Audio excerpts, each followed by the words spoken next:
Hi everyone, I'm Shaylin here with Reedsy. So we're back with another genre-themed week. We've done a few of these. We had a week on thrillers, we had a week on fantasy, we had a week on romance. This week we're doing a week on memoirs, so a nonfiction week. If you have been around for a while, you might remember that we did have a video on how to write a memoir. It's quite old. So we're gonna be redoing that this week and going a little more in depth. So as always, this is gonna be a two-part series. In the first part, we're gonna talk about how to write a memoir. Normally in these videos, in the second video, we talk about common tropes in the genre. Memoirs don't really have tropes the same way fiction does because it's based on real things that happened. So instead we're gonna be looking at the different types of memoirs and different memoir subgenres in Friday's video. In today's video, we're just gonna look at how to write a memoir. So a memoir is a nonfiction book, kind of the most narrative form of nonfiction. A lot of the time it will have like narrative structure in the way that a novel would, and it also falls under similar word counts of a novel, so you should aim for around 60 to 80,000 words. However, it's not the same as an autobiography. An autobiography chronicles a person's entire life, whereas a memoir focuses on a specific narrative that took place during their life. So an autobiography is someone's life story, a memoir is an important story within someone's life. As always with memoirs, it's really important to think about your audience. Pretty much with any book, it is important to identify a target audience. Even though memoir might seem kind of broad, there are subgenres that we'll talk about in Friday's video, but there are still different niches and target audiences within this very broad genre. So ask yourself, are you, say, writing a commercial memoir? So this is a memoir really intended for a broad, wide audience. In that case, you need to do the market research to make sure that there actually is a lot of market appeal for this story. Or is it a legacy memoir? So a memoir that's maybe intended for a more limited audience. The purpose of it is more for you to write your own story as a way of documenting it, or documenting it for friends or family. Like with any genre, look at comp titles and see how your book fits into the current market, just so that you can have kind of reasonable expectations for your book's publication future before you get started. It can be a little difficult for a memoir writer to realize their book doesn't really have as wide a commercial appeal as they thought, because it's literally their own life story, and it sucks to realize after you've put a bunch of time into writing your own life story that it doesn't have as wide an audience as you think. So do that research right from the get-go. And of course, even if there isn't a wide audience, that doesn't mean it's not worth writing. It just means it might not have the commercial appeal that some other memoirs might have. If you are planning on going the traditional publishing route, what do traditional publishers look for in a memoir? In short, they're basically looking for stories that have an audience. If a traditional book deal is your goal, ask yourself who your book appeals to, who the target audience is, and what the potential of your book might be. So that initial bit of market research out of the way, let's move on to the next step, which is the book proposal. It's a reality of nonfiction that at some point you're probably going to have to write a book proposal, although it's not as set in stone as with other nonfiction genres. With a lot of nonfiction, you write the proposal first and then you secure a deal and then you write the book. Sometimes with memoirs you query them as you would a novel, but if you're writing any form of nonfiction, memoir included, you probably want to get comfortable with writing book proposals, since you may have to write one.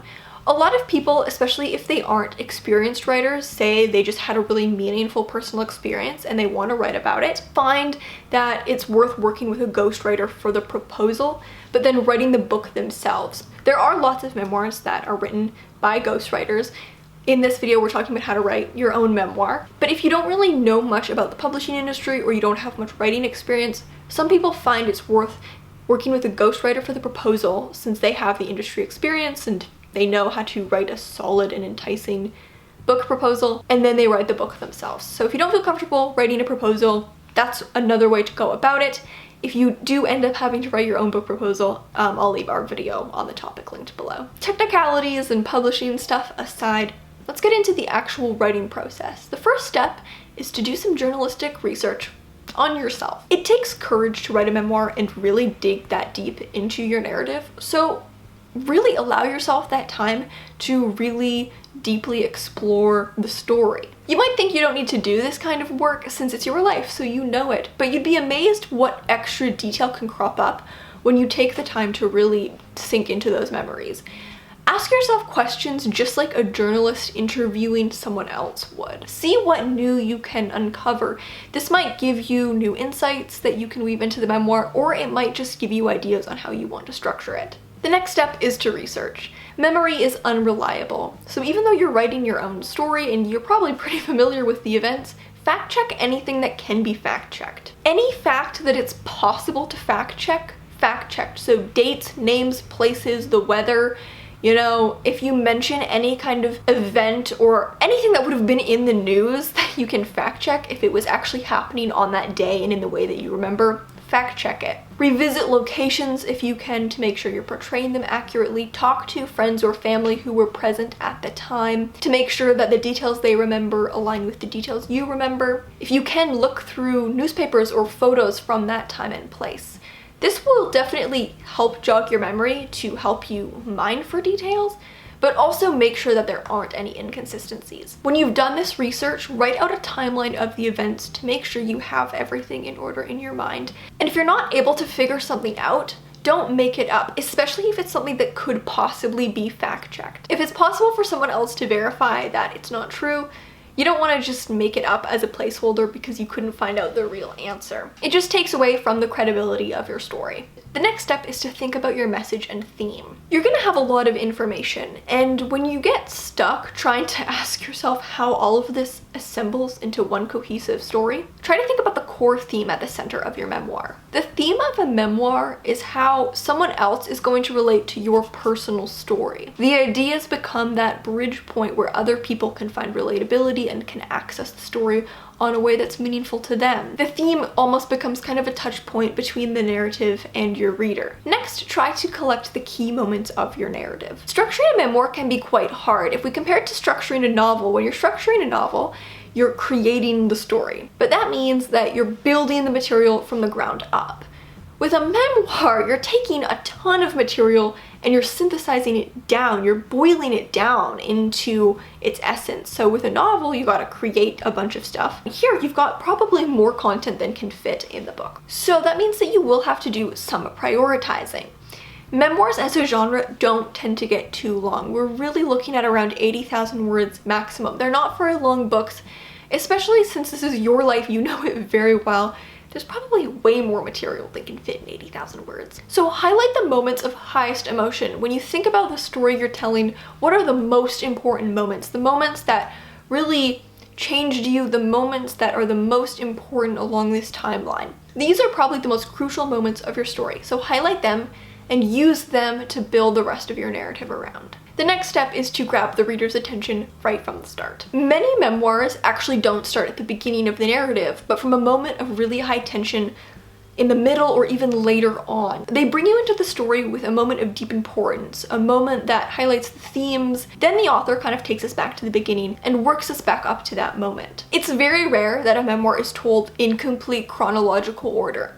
It's possible, but it's definitely rare, and that's just because for most memoirs, it makes the most sense to structure them non-linearly. So start with an incident that captures the book's themes and kind of highlights the importance of this narrative. So rather than just starting at the beginning, because it seems like the most logical place to start, ask yourself which moment of your story best encapsulates the theme of the book and also shows how impactful and important this story is. Alright, let's talk about the detail and the dialogue of the actual writing. Memoir is a form of prose, and detail is such an important part of any prose writing. Try to think back to how you felt in the moment, not just how you feel now. Even though memoirs are inherently retrospective, and you might have some of that retrospection shine through, you're still trying to capture the immediacy of what that moment felt like. Rather than focusing on logistics like dates or times, try to focus on real, tangible details, things you saw and experienced with your senses. When it comes to dialogue, it's very rare that dialogue will be 100% accurate. It's pretty hard to, especially if this happened a long time ago, perfectly recreate how a conversation went and exactly what was said. So do your best to try and capture the essence of what was said. If you're still in contact with the people whose dialogue you're trying to transcribe, you know, you can give them a call, ask them what they remember saying, what they remember from that conversation, so you can piece together maybe a vague skeleton and then patch it together where needed. It's okay if it's not completely accurate, as long as you're not twisting a person's persona to portray them in a different light. You want to portray the speakers accurately, but dialogue is usually more engaging and more fast-paced than narrative, so it's okay to write dialogue in your memoir even if you don't remember every single line of the conversation. It's almost impossible to, after all. All of that said, let's talk about some common pitfalls that you might want to avoid. The first one is making yourself the hero. Obviously, you're telling your story, so it's fair to say that you're the protagonist. But don't go out of your way to paint yourself as faultless or as a hero. It comes across as insincere, and it doesn't accurately display the growth and insight that makes a memoir impactful. If you try to skim over your faults or mistakes, the story will feel superficial and it'll be hard for any reader to relate. This is probably one of the most emotionally difficult parts of writing a memoir, having to accept the fact that you are going to have to portray your faults and you're going to have to immortalize them in writing. So make sure that you're emotionally ready to take that on and talk about the mistakes you made and talk about your own flaws, because it definitely can be difficult. The next common pitfall is just choosing a linear structure before considering alternatives. I talked about this a little bit earlier, how it's very rare for a memoir to be told linearly. A linear structure might be the easiest to write or the easiest to plan, but that doesn't necessarily mean it's the best. So before you just commit to a linear structure because it's the most intuitive for you, explore options and ask yourself what the most interesting way to structure the narrative would be. Flashbacks and flash forwards can be a great way to add interest, especially if the bulk of the story takes place during one period of your life, but there still are background details that are important. Rather than starting way back in your childhood, when the story takes place decades later, start the story where it gets interesting and use flashbacks or even flash forwards to create tension. With a memoir, it can also be a really great way to minimize boring sections. With a novel, you're creating the story, so you can just not have boring sections of the story. With a memoir, you're telling the story that actually happened. So if there's a long period of time that wasn't as interesting, wasn't as compelling, you can break that up by using flashbacks and flash forwards to still tell the story as it happened, but in an order that has more intrigue. If your memoir is also mostly about an event that happened near the end and is kind of build up to that event, telling the story non-linearly can also create a more rounded structure rather than one that's just really weighed down by the ending. The final common pitfall would be not getting outside opinion. Sharing the story with friends or family who are familiar with the events, maybe who were even present themselves, can help you adjust based on their recollection of events. They might recall details that you'd forgotten, they might notice inconsistencies, or they might notice when an event isn't really being portrayed accurately. At the same time, sharing the book with people who aren't familiar with the event is really useful because they'll be able to see the story more objectively. They weren't there when it happened, so they can read it as it is to see if it's a compelling narrative that stands on its own, without the bias of having been involved in the story themselves. Like with any piece of work, the feedback stage is really, really important. But specifically with a memoir, see if you can get that balance between people who are familiar with the story and people who aren't familiar with it at all. Both types of feedback are going to be really useful. So that is how to write a memoir. But if you've ever considered writing a memoir or you're planning to write one, I would love to hear about it in the comments. I always love hearing about your experiences with your own writing projects. So thank you so much for watching. We'll have a second video on memoirs on Friday, so come back for that if you want to learn more about the different types of memoirs. And remember to subscribe and turn on notifications so you don't miss any new videos from us. We've got new writing, editing, and publishing tips every Tuesday and Friday. Until next time.